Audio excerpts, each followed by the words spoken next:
चर्चा चल रही थी कि सीएम योगी आदित्यनाथ का जो प्रचार अभियान है वो होली के बाद से शुरू हो जाएगा। प्रचार अभियान की शुरुआत जो है वो मथुरा से की जाएगी और उसके बाद प्रबुद्ध सम्मेलनों का आयोजन होता हुआ नजर आएगा। और हमारे साथ हमारे दो सहयोगी अलग अलग जगह से जुड़े हुए हैं। मथुरा से हमारे साथ अमित शर्मा लगातार बने हुए हैं, आजमगढ़ से हमारे साथ राम अवतार उपाध्याय भी जुड़े हुए हैं, उनका रुख करना चाहेंगे। तो राम अवतार, जैसे कि अब प्रबुद्ध सम्मेलनों का आगाज होने जा रहा है, सीएम योगी आदित्यनाथ खुद पूरी कमान संभाले हुए हैं, ऐसे में बीजेपी की तैयारियों को लेकर आप क्या कुछ कहना चाहेंगे? आजमगढ़ में किस तरह की तस्वीर अभी देखने को मिल रही है?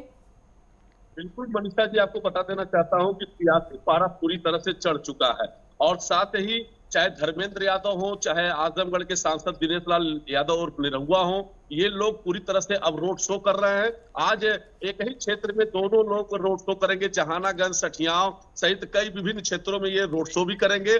आपको मनीषा जी बता दूं कि इस बार की समाजवादी पार्टी की सबसे अहम जो बातें हैं वो है कि बिना मुलायम सिंह के आज अखिलेश यादव इस बार 2024 के लोकसभा चुनाव लड़ेंगे, क्योंकि इस समय उनको पूरी तरह से मुद्दे लेकर के और उनकी एक अग्नि परीक्षा है। कारण कि अब तक वो लड़ते रहे हैं तो उसमें मुलायम सिंह का बहुत बड़ा हाथ रहा है और मुलायम सिंह इस समय दिग्गज हो गए हैं, तो इसलिए इस बार जो अखिलेश यादव लोकसभा चुनाव लड़ रहे हैं वो अपने बल पे लड़ रहे हैं और अपनी उनकी रणनीति होगी, अपनी उनकी सियासत होगी और अपनी उनकी एक बिसात होगी और देखना है कि 80 लोकसभा सीटों पर वो कितना अपना जलवा दिखा पाते हैं या असर दिखा पाते हैं। और साथ ही आपको बता दूं कि आजमगढ़ इस समय देखिए बसपा ने संकेत देना शुरू कर दिया है कि आजमगढ़ में कहीं न कहीं अमर अकबर डंपी को मैदान में उतारने जा रही है। तो अगर अकबर अहमद डंपी अगर मैदान में उतरते हैं तो निश्चित आजमगढ़ की लोकसभा चुनाव काफी त्रिकोणीय लड़ाई हो जाएगी। साथ ही यहाँ पे अगर बसपा अपने प्रत्याशी को घोषणा कर देगी तो निश्चित काफी कांटे की लड़ाई हो जाएगी और सांसद दिनेश लाल यादव और निरहुआ जो हैं उन्हें कहीं न कहीं जो दलितों का एक मास वोट होता है, अगर वो बसपा पे जाएगा तो निश्चित एमवाई फैक्टर जो लेकर के चल रहे हैं अखिलेश यादव, उनको कहीं न कहीं परेशानियों का सामना करना पड़ेगा। और साथ ही आपको बता दें मनीषा जी कि इस समय जो हमारी नेटवर्क 10 कवरेज दिखा रहा है, एक एक पल पल की पूरे दिखा रहा है, तो निश्चित जीरो ग्राउंड की रिपोर्ट आपको बता रहा हूं कि यहाँ पर जो भी चुनावी रणनीति है, अभी गर्मी की भले ही आहट ना हुई हो लेकिन सियासी पारा पूरी तरह से चढ़ चुका है और अखिलेश यादव पूरी प्रतिष्ठा दांव पे लगा करके अब जुबानी जंग भी उन्होंने शुरू कर दी है। आपको बता दूं मनीषा जी कि जब 22 तारीख को धर्मेंद्र यादव यहाँ आए थे तो उन्होंने एक बात कही कि अब हम आजमगढ़ के हो जाएंगे। कहीं न कहीं ये बातें संकेत दे रही हैं कि अब जो दिनेश लाल यादव निरहुआ ने 2022-19 में जो यहाँ चुनाव लड़ा था तो हारे थे, 2022 के बाद वो यहाँ रहने लगे थे और वो 19 से ही रह रहे थे, तो एक संकेत तो आजमगढ़ वासियों को मिल ही गया है कि अब कोई भी सांसद यहाँ का होगा वो आजमगढ़ में रहेगा। भारतीय जनता पार्टी के दिनेश लाल यादव और निरहुआ की यह जो बातें थी कि परिवारवाद या कोई सांसद यहाँ आ जाते हैं तो यहाँ रहते नहीं हैं, तो अब दोनों सांसद ये कह रहे हैं कि हम तो आजमगढ़ के हैं, तो ये आजमगढ़ वासियों के लिए बड़ी बात होगी मनीषा जी। जी मनीषा। बिल्कुल राम अवतार, तो जैसा कि अभी आपने बताया कि त्रिकोणीय समीकरण यहाँ पर बनते हुए नजर आ रहे हैं और काफी ज्यादा कांटे का मुकाबला देखने को मिलेगा, तो ऐसे में क्या निरहुआ के साथ मोदी फैक्टर काम करने के लिए आप देख पा रहे हैं कि मोदी फैक्टर का जादू चलेगा निरहुआ के साथ?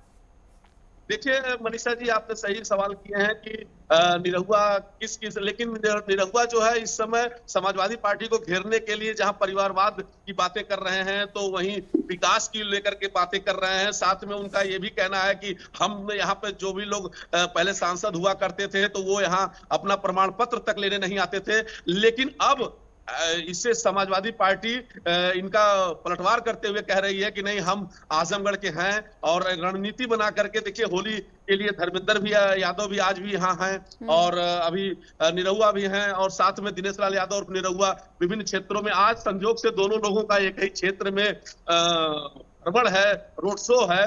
और आपको बता दूं मनीषा जी की राजनीति कहते हैं कि राजनीति जनता भले ही कुछ चुने, लेकिन एक बड़े मजे की बात यह है कि एक ही होटल, एक आजमगढ़ के रोडवेज के स्थित एक ही होटल में धर्मेंद्र यादव सपा प्रत्याशी भी रुके हुए हैं और उसी में दिनेश लाल यादव निरहुआ भी रुके हुए हैं। और बाहर निकलते हैं तो दोनों सियासत के जो होते हैं प्रतिद्वंदी वो दोनों सामने दिखाते हैं, लेकिन जनता इस बार का मूड बना चुकी है। कि अगर हम विकास पर जनता अगर वोट करेगी तो निश्चित कहीं न ठीक है। कहीं इस बार कमल खिलने की आसार दिख रहे हैं। लेकिन अगर जातिगत बिल्कुल, तो राजनीति आजमगढ़ के की तहत तस्वीर जो है वो वाकई में काफी ज्यादा दिलचस्प बनती हुई नजर आ रही है। अमित, ये बताइए, क्या मथुरा में भी कुछ ऐसी ही तस्वीर की आशंका, कोई ऐसी ही उम्मीद? सपा और बसपा बीजेपी को कांटे की टक्कर देने के लिए कितना अपने आप को तैयार समझ रही है? किस तरह के समीकरण, क्या कुछ तस्वीर बता रहे हैं?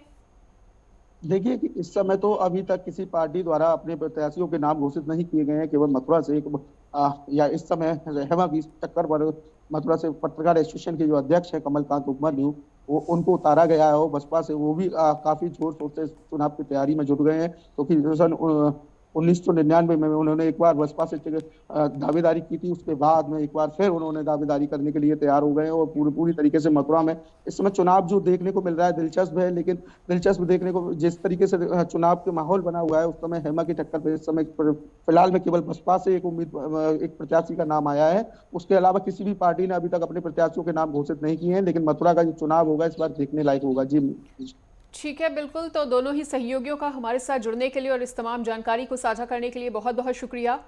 तो तैयारियां पूरी हैं, सभी पार्टियों ने पूरी ताकत झोंक रखी है। वहीं अगर बीजेपी की बात करें तो होली के बाद से ही कान्हा की नगरी मथुरा से उनके चुनाव अभियान की शुरुआत कर दी जाएगी। और ऐसे में देखना वाकई में दिलचस्प होगा कि दो जो अन्य पार्टियां हैं, सपा और बसपा, उनका क्या रुख रहता है।